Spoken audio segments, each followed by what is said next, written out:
Allora, parità di generi questa mattina per parlare di questo tema, dopo aver sentito Rosa Poloni, oggi abbiamo con noi anche Nunzio Terrano, che fa parte appunto anche lui del Comitato Lavoratori Precoci Uniti a tutela dei propri diritti. Buongiorno, benvenuto. Buongiorno, intanto la ringrazio per l'ospitalità. Ma si figuri, per me, dovere. per il mio collega. Niente, Lei quanti anni ha? Io ho 59 anni, fra un mese praticamente. Ho cominciato a lavorare nel 71. Ho cominciato come apprendista idraulico nei cantieri, insomma ho fatto un po' di anni così di lavoro, diciamo, fra virgolette abbastanza duro anche. A quei tempi si usava così, c'era lavoro, le famiglie avevano bisogno e ci si dava da fare, insomma, in poche parole. E poi, dopo il militare, sono riuscito a entrare in un'azienda che vendeva e ho cominciato un bellissimo lavoro che è quello di vendere musica, film, CD, DVD, tutte queste cose, dischi, vinili, a quella volta lì, insomma. Ho sempre fatto un lavoro che mi piaceva molto, eccetera, eccetera. E che continua a piacerle, mi diceva. Continua a piacermi, infatti, proprio a differenza di tanti miei colleghi di questo gruppo qua, che ha presentato prima anche la mia collega, io posso dire che faccio un lavoro meno usurante e meno pesante, a parte i chilometri che faccio con la macchina. Ma quanta strada fa? Faccio 80.000 l'anno più o meno. La sciarpetta per il torcicollo che ho sempre, perché con le cervicali non vado molto d'accordo, no? Però a parte questo, diciamo che faccio un lavoro che insomma si può anche fare, non è questo il problema. Però il punto è questo qui. Allora, io credo che una persona che ha fatto un accordo con lo Stato, nel caso mio... Non so se l'abbiamo detto quanti anni di contributi ha versato lei. Io ho versato fino adesso 43 anni di contributi a novembre dell'anno scorso, dati INPS perché mi hanno dato il PIN, sono potuto andare a vedere. Siccome qualche anno l'ho versato come gestione separata, che non posso fare il cumulo per arrivare ai 42 10 mesi, allora devo lavorare ancora fino alla fine quasi del prossimo anno. Non è un male, anche insomma. Questo. Sempre che non cammino in peggio la legge che c'è già, perché mi viene da dire questa cosa qua. Quando è stata aggiunta l'ultima legge, l'ultima modifica alla legge fatta dalla signora Fornero, siamo passati dai 35 anni che avevamo ai 40 anni, la Fornero è passato dai 40 ai 42 10 mesi. Ma non ha fatto come c'era la legge prima, che tu con 40 anni acquisivi un diritto e c'erano le finestre. Se avessero allungato la finestra, io avrei detto sono in buona fede, cioè vogliono solo che io dia il mio contributo ancora un po' di più per le altre persone che non possono, io sono solidale, generoso di natura, lo faccio volentieri. Ma hanno tirato via quel vincolo lì, hanno lasciato libera la data di età, cioè praticamente di anni di contributi. Non acquisivi più niente, cioè tu devi fare 42 10 mesi per acquisire e con l'aspettativa di vita aggiungi 4 mesi o quel che è ogni 2-3 anni, quello che è, e rincorri sempre questo dato sì, qua. Insomma, vedete l'obiettivo che si allontana sempre di più e alla fine tra l'altro con un magro bottino perché... Sì, ma alla fine sì, ma allora io mi chiedo una cosa, perché per esempio quando siamo passati al contributivo, perché adesso si passa al contributivo, non vengono riconosciuti anche 1, 2, 3, 5, 6 anni a chi fa soltanto quelli magari perché non può essere messo in regola o cose di questo genere qua. Cioè voglio dire, perché non togli anche il limite dei 20 anni come minimo per avere una minima? Lei dice Se sei contributivo mi devi dare quello che io verso, no? In teoria. È una questione, voi avete costituito questo comitato giustamente con l'orgoglio di chi mette sul piatto 40 anni e oltre di contributi, 43 nel suo caso, e a me ha colpito una cosa che lei mi diceva anche prima, cioè noi non chiediamo l'elemosina, chiediamo il nostro diritto. Ma tra l'altro poi anche un'altra cosa che è molto, come dire, semplice anche per uno che non sa fare tanto i conti. Allora, se io libero il mio posto di lavoro, non è che lo libero soltanto per i ragazzi giovani che hanno bisogno e che non trovano in questo momento, ma lo libero anche, per esempio, per gli esodati, quelle persone che magari hanno perso il lavoro e gli mancano 1, 2, 3 anni, che potrebbero prendere il mio posto e arrivare magari anche loro al loro obiettivo, no, finale, perché comunque si libera un posto, no? Questo discorso. Assolutamente. Lei ha figli? Io ho 4 figli in tutto.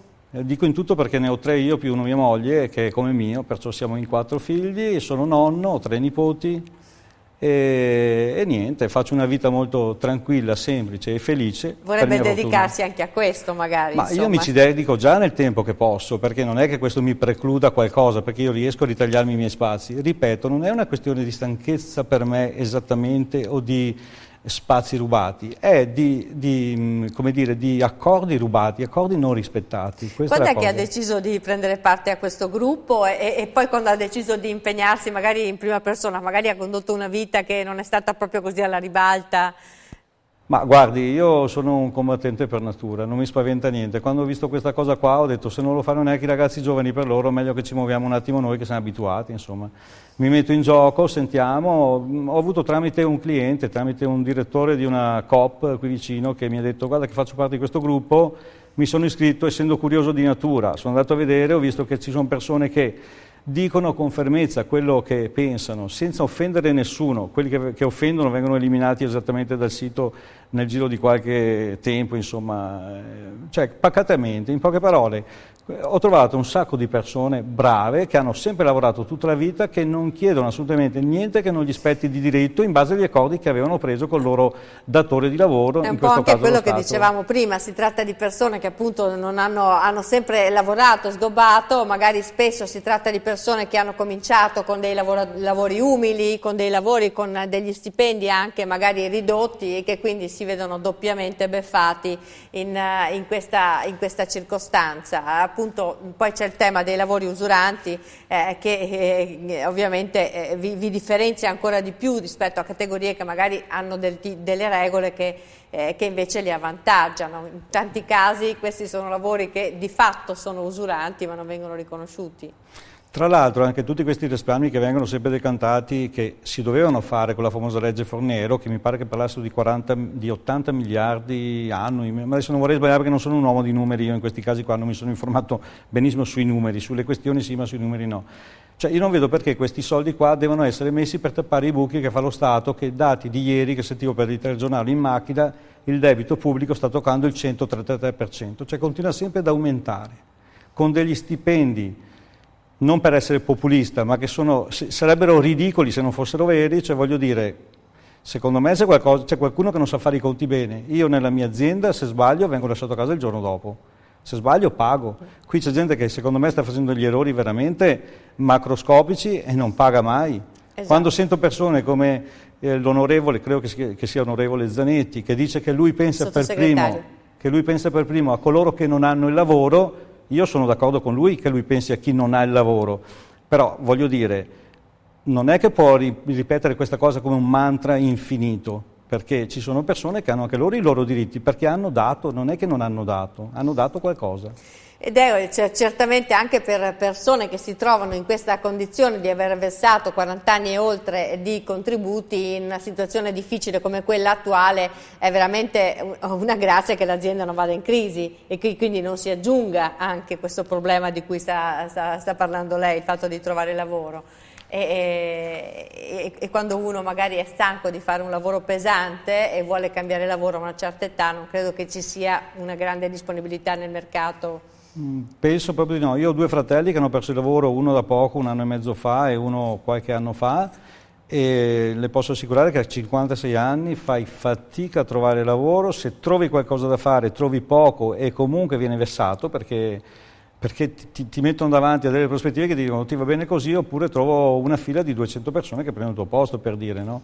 Cioè io direi che dovrebbe esserci più comunicazione intanto fra sistema che dà lavoro, nel senso di agenzie e quant'altro, che sia più collegato a tutto quello che è il mondo di chi anche lo chiede, perché non c'è questo passaggio qua effettivamente. Io so che ci sono anche casi di persone che pagano di propria spontanea volontà i contributi, che sono tra l'altro molto, molto onerosi, pur di riuscire a raggiungere l'obiettivo. Lei ha detto una cosa giusta, io conosco più di qualche persona che è stata licenziata o che comunque ha perso il lavoro perché la ditta ha chiuso e che con la liquidazione, che tra l'altro gli viene tassata il 30% appena gliela danno, con la rimanenza si sta pagando i volontari per cercare di arrivare più vicino alla possibilità di andare comunque in pensione. Ma io trovo veramente assurda questa cosa. Come dicevo prima, siamo nel contributivo, allora dammi quanto mi spetta per quanto ho versato, cioè se vuoi fare veramente contributivo... Ma lei lo sa quanto ha versato, glielo sanno dire quanto ha versato? Allora, è molto difficile quantificare perché naturalmente c'è un montante che calcola questo in base al valore dei soldi a quando io ho cominciato adesso, ma qualche stima che ho sentito dire così sul web, in internet, eccetera, eccetera, parla che uno che ha lavorato come me ha versato per avere quasi 500.000 euro da parte da essere pagato. Se fai i conti sembra tante la cifra così, ma sono 30 anni, 35, 40 anni di pensione a 1000 qualcosa al mese di netto, insomma, che vengono dati. Che poi non è che parliamo di pensioni stratosferiche non avendo versato nulla, cioè io ho versato i contributi, mi daranno quello che mi spetta, che sarà netto, adesso non so, parlano sempre di lordo, sono 1.500 euro lordi, potrà essere, che ne so, con 20%, 25% di tassazione, 1.200, una roba del genere, che può essere anche dignitoso, non dico di no. Però voglio dire... Lei quando parla, lei diceva che ha 4 figli, no? 4 figli, sì. Quando guarda i suoi figli e li vede alle prese con un mondo così difficile, perché è cambiato veramente tutto. Lei ha detto prima, io ho cominciato a lavorare giovanissimo nel settore dei cantieri idraulici e fortunatamente ho trovato delle aziende che l'hanno messa in regola, perché assolutamente sì. C'è anche questo da dire, che se ne sono viste un po' di tutti i colori anche qui a Nord-Est. Guardando i suoi figli, cosa pensa per loro? Che futuro vede? Allora, la cosa che racconto sempre ai figli, che gli dico sempre, è che devono andare a votare, se glielo fanno fare però, ma devono andare a votare, perché quella è l'unica arma che hanno, di essere pacati e di avere voglia di lavorare, di non cercare il lavoro che piacerebbe loro, ma di accontentarsi anche di quello che trovano, perché effettivamente non è che si può nella vita magari laurearsi piuttosto che no e fare quel lavoro per il quale sei indicato, che ti piacerebbe fare, perché magari trovi invece un lavoro che è comunque dignitoso, perché secondo me i lavori sono tutti dignitosi. Assolutamente. E magari quello intanto ti fa, non è che ti accontenti, ti fa fare un'esperienza che comunque ti arricchisce e ti dà qualcosa, perché sicuramente un qualsiasi lavoro ti dà un aiuto e ti impara a conoscere il mondo. Però è vero che questi ragazzi, rispetto alla generazione degli anni 50-60, devono tenere un po' più la testa bassa, no? Nel senso che è molto difficile per loro tutelare i loro diritti. Credo che sia cambiato pochissimo. Io mi ricordo che anche ai miei tempi si diceva così e si dirà sempre così. Ce ne sono di bravissimi, ce ne sono di meno bravi, ce ne sono che non sanno di essere bravi, basta dirglielo che lo sono, ma secondo me i ragazzi non hanno età, i ragazzi sono sempre ragazzi a qualsiasi livello di secolo si prendono, sono sempre ragazzi, fanno parte del sì, no, ma io non di metto quel in dubbio momento che lì. siano bravi, per la gran parte dei casi sono bravi. I ragazzi di questa generazione anzi devono sgobbare molto, devono diplomarsi, Sì, devono laurearsi, sì, devono sì, fare i sì, master, sì. devono essere specializzati, avere l'esperienza all'estero, studiare le lingue, devono fare di tutto pur di avere un lavoro che magari poi alla fine non arriva neanche o non arriva in regola. Dicevo questo, che le loro tutele sono veramente di gran lunga inferiori a quelle che chiunque di questa generazione ha. Questo ovviamente mette anche le generazioni in conflitto tra di loro. Ma io direi che più che generazioni in conflitto ci si dovrebbe aggregare tutti per uno scopo comune, cioè noi, se io vado l'anno prossimo in pensione, potrei dire va bene, sono a posto, ci ho messo tanto, sono a posto. No, perché io combatto per loro adesso, non solo per i miei figli, per tutti i loro amici anche, perché se non combattiamo noi tutti uniti e ci sosteniamo, anche loro perderanno quelle poche cose che potrebbero avere magari un domani. Lei dentro al gruppo cosa ha trovato? Insomma, ha trovato solidarietà, ha trovato amici nuovi, ha trovato storie simili alla sua?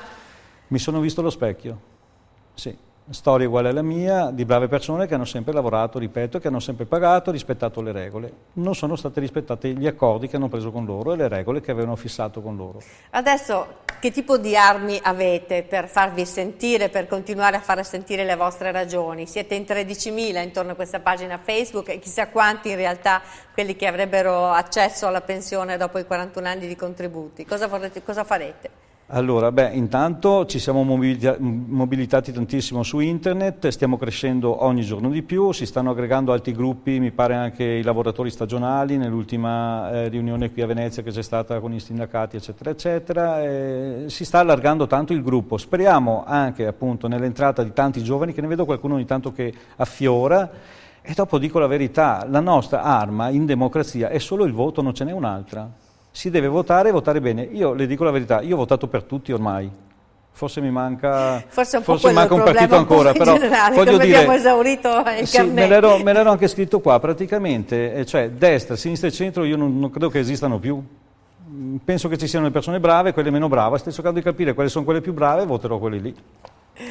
Io ringrazio veramente di questa partecipazione, in bocca al lupo per questa battaglia. Avete sentito la pagina Facebook, si chiama Lavoratori Precoci Uniti a tutela dei propri diritti. Se qualcuno si è riconosciuto in questa storia troverà senz'altro degli alleati e speriamo che questa volta riusciate a farvi sentire. Grazie di nuovo, lei è stata molto gentile. Grazie a voi per essere venuti e grazie al pubblico per averci seguiti questa mattina. Noi ci diamo appuntamento come sempre, a domani, arrivederci.